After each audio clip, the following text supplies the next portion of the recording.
economy into freefall, it seems they've sparked an exodus of multinational corporations.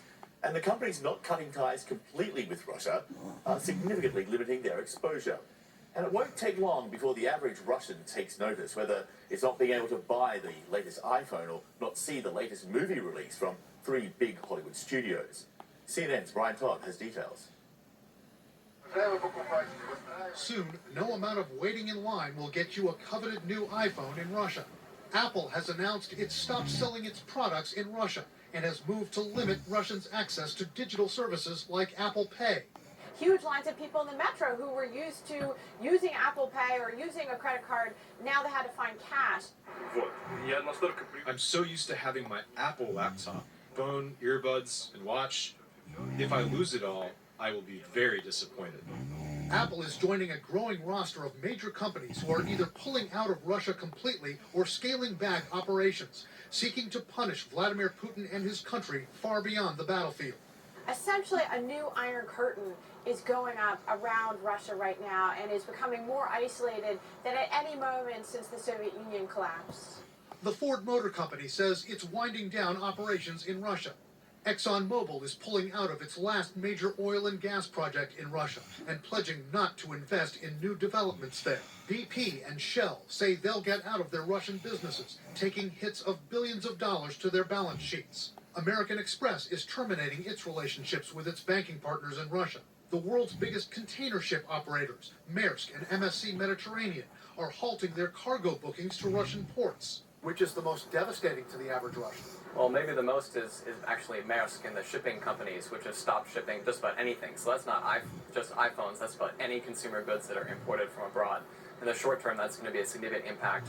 In the media and entertainment space, RT, the Kremlin-backed TV network known for putting out Putin's propaganda, is being dropped by providers like DirecTV. Netflix has paused all future projects in Russia.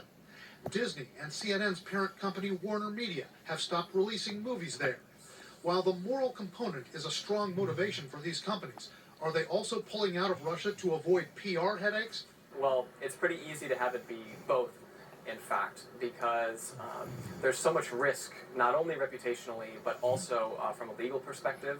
Another move that will hurt the average Russian psyche? All Russian soccer teams have been banned from competing internationally until further notice, which means Russia may not play in this year's World Cup. I think Russians will be devastated at being cut off from international sport, the World Cup in particular. Just a few years ago, Russia was hosting the World Cup in Moscow. Ukraine's government is even pressing for Russia to be cut off from the global internet. Analysts say it's not clear if the nonprofit that operates the global system of IP addresses and domain names has the power to do that, and they say it may not even be such a good idea, since cutting Russians off from the rest of the digital world will also cut them off from legitimate outside information about the war and may limit many Russians to only getting propaganda. Brian Todd, CNN, Washington. Stephen Hamilton is an assistant professor of economics at the George Washington University. At this hour, he joins us from Brisbane, Australia. So, Stephen, thank you for being with us. And I just want to start with, for the corporate world, refusing to do business with Rosneft or Gazprom, the two big state-owned energy producers, that's kind of low-hanging fruit. That's one thing. But at this rate, soon it seems doing any business with Russia will be unacceptable. Are we now watching 30 years of post-Cold War engagement with Russia being rolled back in just days? Yeah, g'day, John. I think that's exactly right, actually. I mean, I think a week ago we expected these sanctions to be somewhat modest. In fact, I was a bit concerned that they wouldn't go far enough as a deterrent. But on the weekend, things were stepped up really to an unprecedented level. And yes, there have been carve-outs from these sanctions, but we have to remember that the financial system is incredibly interconnected. So it's really hard if you're a financial firm or operating in financial markets for you to make sure that the transactions you are conducting with Russia are abiding by the sanctions, right? So a lot of companies, there are moral issues obviously, but a lot of companies are just choosing not to go there for fear that they'll sort of step over the line.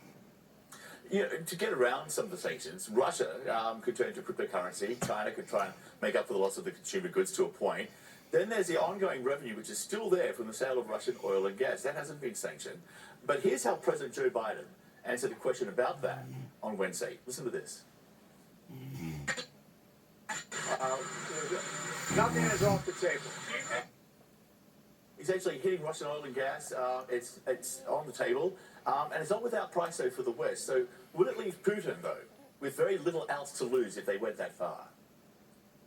Yeah, I think that's right. So we've seen with all of the sanctions, we've seen a gradual escalation. Again, a lot of people have criticized that, but this is how, frankly, a financial war works, right? You have to start small and gradually ramp up.